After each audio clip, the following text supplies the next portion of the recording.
Welcome back, SethBling here, and today we continue my quest to create a custom Mario-themed Magic the Gathering draft cube. I'm designing 360 cards. If you missed my first video on the topic in this series, go check that out. There's a link in the video description, and that'll talk about what the whole project's about, what all the different strategies are that I'm trying to incorporate into the draft cube, and all of that stuff. But let's get to it. In this video, well, so first of all, I'm recording 3 videos all at the same time. So over the next couple days, you'll see more videos. I added 44 cards. Some of them aren't actually technically cards. But I'm going to go over about 19 cards in this video, mostly talking about changes to Architect. Welcome back, Cord22 here. I am live streaming as I do this, so thank you to Cord22 for subscribing to my live stream. If you haven't checked out my Twitch stream, I am doing a lot of this card design and playtesting and stuff, actually doing drafts and playing against viewers. Twitch.tv/SethBling. Check it out. But I'm going to go over a lot of Architect cards in this video, and there's a pretty big change to Architect that I'm going to talk about, and also some cycles of fixing. And then, but anyway, to overall, I blew past the 2/3 mark. We're up to 260 cards, 265 if you include the basic lands. And yeah, so only 100 cards away from finishing the set. Of course, there's a lot of playtesting and tweaking that'll need to happen at that point, but let's get to it. So Architect, you can already see right here, there's this Architect emblem thingy. It's not technically an emblem, it's actually like a player designation. This is supposed to be like the city's blessing, which was a well, we'll get to it. So here's a new card, World 1/1. So this is a very Mario Maker-esque card. It's like you're creating World 1/1 from the very first Mario game. This is an enchantment. So here we see some new syntax or some new abilities. Publish. If there are 4 or more card types among permanents you control, you are an Architect for the rest of the game. So basically, if you have this card in play, anytime that you have 4 or more card types, so like you have a land, an enchantment, an artifact, and a creature, you get this player designation Architect, and that lasts for the rest of the game. So that's like the city's blessing. At the beginning of your upkeep, create a treasure token and a 1/1 black minion creature token. So since World 1/1 is an enchantment, it makes a treasure token, which is an artifact, and a minion token, which is a creature, and you probably have a land. This card gives you Architect on its own at the beginning of your first upkeep after you play this card. So you don't get it immediately, but pretty quickly, and then you keep getting these tokens every turn. As long as you're an Architect, permanent spells you cast cost 1 less to cast. So it gives you Architect, and then it makes permanent spells cost 1 less to cast, as long as you have this enchantment still. So this is a very nice package. It gives you Architect for free. Not for free, you still have to like pay 3 colors of mana, but on its own, it gives you Architect, it lets you use Architect, it keeps providing value, and it gives you like more, like it basically gives you a reduction of cost towards casting further spells that are probably in your Architect deck. So this is a nice little package, and it explains a lot about how Architect works and how you'd want to use it. Probably pretty powerful card, but again, it's in 3 colors. Kind of requires some deck building constraints. Yeah, let's move on. Show some more Architect cards. So this Honey Queen is a 3/3 flyer. It has that publish ability. This is always going to be on every card with Architect. I'm not going to design a card that references Architect that doesn't also have publish. When Honey Queen enters the battlefield, if you're an Architect, you gain 3 life and draw 3 cards. So this is a really nice payoff for having Architect. It costs 5 mana, so you're pretty likely to be able to cast, like, if you cast an enchantment and an artifact before casting a spell, then when it enters the battlefield, you'll immediately gain Architect, and you'll be able to draw 3 cards and gain 3 life, which is a really nice benefit. A lot of 3s on this card, which is a bit aesthetically pleasing. This is just a really nice payoff for being an Architect and like having that kind of deck. Similarly, Switch Palace. It's a green-white card. It's an artifact. It's got publish. At the beginning of your upkeep, create a treasure token. As long as you're an Architect, treasures you control are 1/1 creatures in addition to their other types. They have haste and vigilance. So Switch Palace, the flavor here, this is sort of like a bonus level from Super Mario World. And when you hit this giant switch, it turns all of the like dotted outline blocks into solid blocks. So this card represents a transformation of things that don't have corporeal form to things that do. And so it's a little bit of a stretch flavor-wise. But anyway, your treasures become 1/1 creatures. They have haste and vigilance, so that you don't have to worry about like a treasure that just entered the battlefield. You don't have to like keep track of which ones just entered the battlefield. And then vigilance lets you still tap them and sacrifice them to get the mana out of them after you attack with them, or even during combat.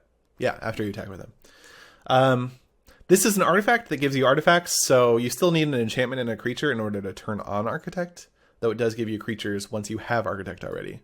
So this is, again, a very powerful spell, and it's like a really nice combination with World 1/1, since this turns all of your treasure tokens into 1/1s. So World 1/1 will sort of like create a treasure token, which is a 1/1, and a 1/1 minion, and then Switch Palace also makes you a 1/1. So if you have World 1/1, I'm saying the words 1/1 a lot. Anyway, if you have World 1/1 and Switch Palace both, you get 3 tokens that are each 1/1s every turn, and 2 of them can tap for like sacrifice for mana too.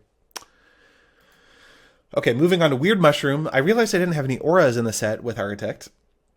So it's got that publishability. Enchanted creature can't be blocked by creatures with power 2 or less. As long as you're an Architect, it gets +2/+2. So this is supposed to mimic Power Mushroom, which is just a 2 mana enchantment aura that gives a creature +2/+2. This is a really powerful add-on though.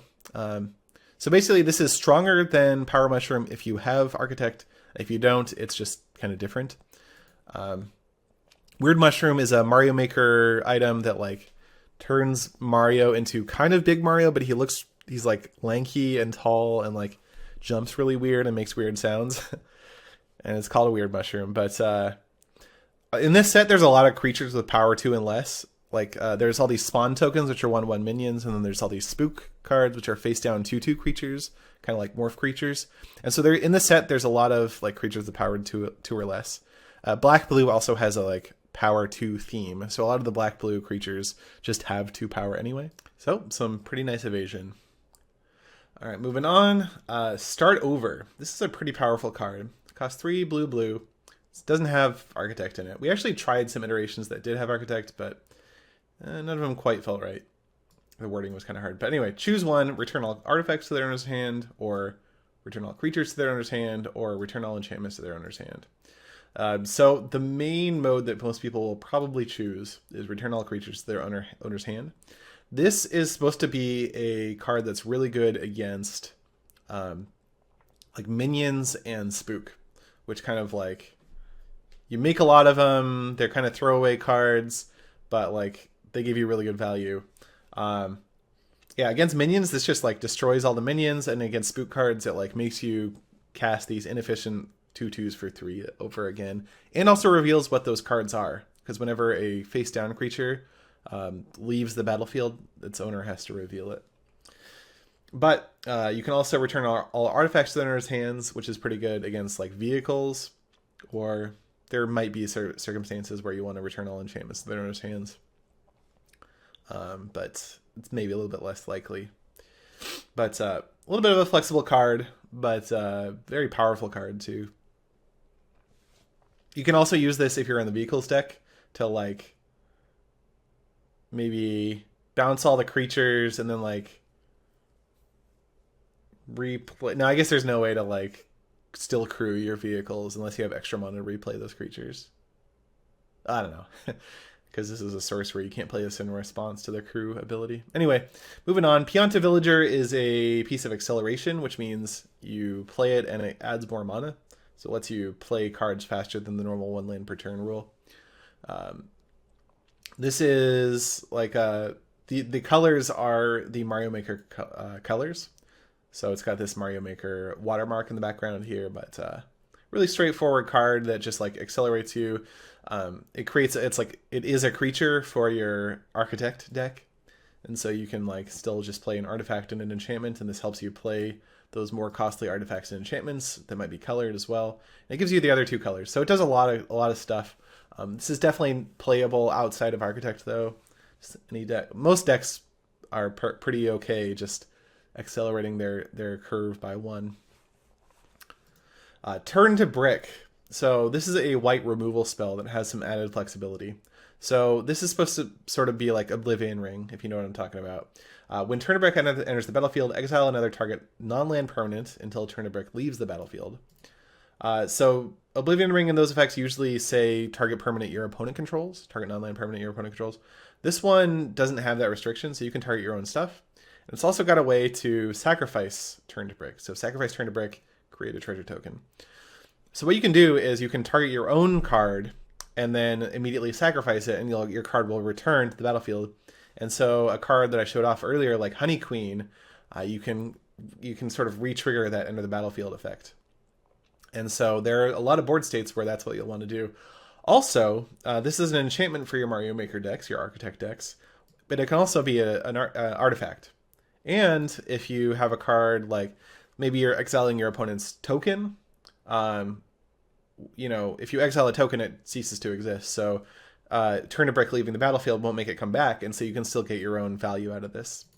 And yeah, there's just like a lot of flexibility to this card, and I think it's a really nice inclusion in the set. Creates a lot of strategic depth. And then the last 10 cards are wait, no, there's one more card to go. Sorry, I'm jumping the gun here. I'm not on the last 10 cards yet. Pipe Network is another really flexible Mario Maker card. So 2 and a green, create a 1/1 black minion creature token, 3 and a blue, draw a card, 4 and a white, exile target permanent you control, and return it to its owner's, return to the battlefield under its owner's control. So this is supposed to be a mana sink. There's a card, Yama Mora, which is an Architect card. Whenever it deals damage to a player, if you're an Architect, untap all lands you control. And so this card really does a lot if you've got ways to spend a lot of extra mana. And so Pipe Network really does that. Where is Pipe Network? Oh, I'm not sorting the right way. So Pipe Network like just gives you a lot of different ways you can spend your mana. You can draw cards. This gives you that same sort of effect where you can like re-trigger a card like Honey Queen, get that into the battlefield effect again. Or you can just untap a card if you need it untapped. Yeah, this is just a very, very flexible card. All of these abilities cost like a fair amount to use. So, but like in game states where the board has kind of stalled out a bit, this can like really get you ahead too. It's got quite a lot of flexibility. And if you're like in a 3-color deck that really wants Architect, this is an artifact that's very easy to cast. It doesn't have any colored mana requirements, just a cast. So that's pretty nice too. Now, for the last 10 cards of the video, this is 2 cycles. These are the Obelisks from Shards of Alara, but they aren't named Obelisks. Anyway, they're each supposed to be like a prize from the various themes. So Grand Star is like a really good star that you get in Mario Galaxy. Maker Stylus is not a prize, but Gold Trophy is. It's, you know, the reward for winning a Mushroom Cup or whatever. King's Cage is Bowser's prize, and Lifelike Painting is King Boo's prize. And so they produce the mana of 3 colors. Really straightforward cards. They're fixing that help out 3-color decks. They also are artifacts if you are an Architect, so that's pretty nice too. Yep, and then there's a cycle of reprints from, gosh, I don't remember what set.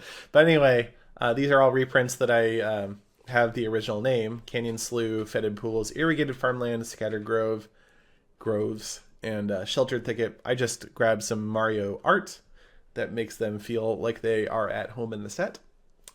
And basically the purpose of these cards is to add some flexibility to your lands, so that not only can they fix for you so you can play multiple colors, but they can also make your mana base a little bit nicer in terms of, like, if you have too many lands, you can cycle these, or if you already have those colors, you can cycle them. And so it helps you from flooding out, basically, if you have, so you can include more lands in your deck but still avoid flooding out. So that's really nice value on these lands.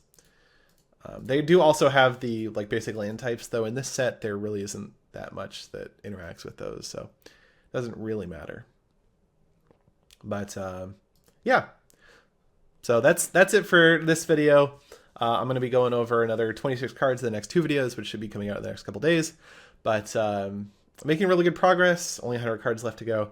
If you are interested in seeing more of this kind of content, once again, my Twitch stream is a great place to go. I'm live streaming this right now as I record. Twitch.tv/SethBling, Twitter.com/SethBling. Also, if you just want a notification when I'm going live on Twitch. And then Reddit.com/r/Mario the Gathering is a great place to discuss these cards, make card suggestions, that sort of stuff. It's pretty active, and yeah, I'm really excited to show you more cards. Thanks for watching.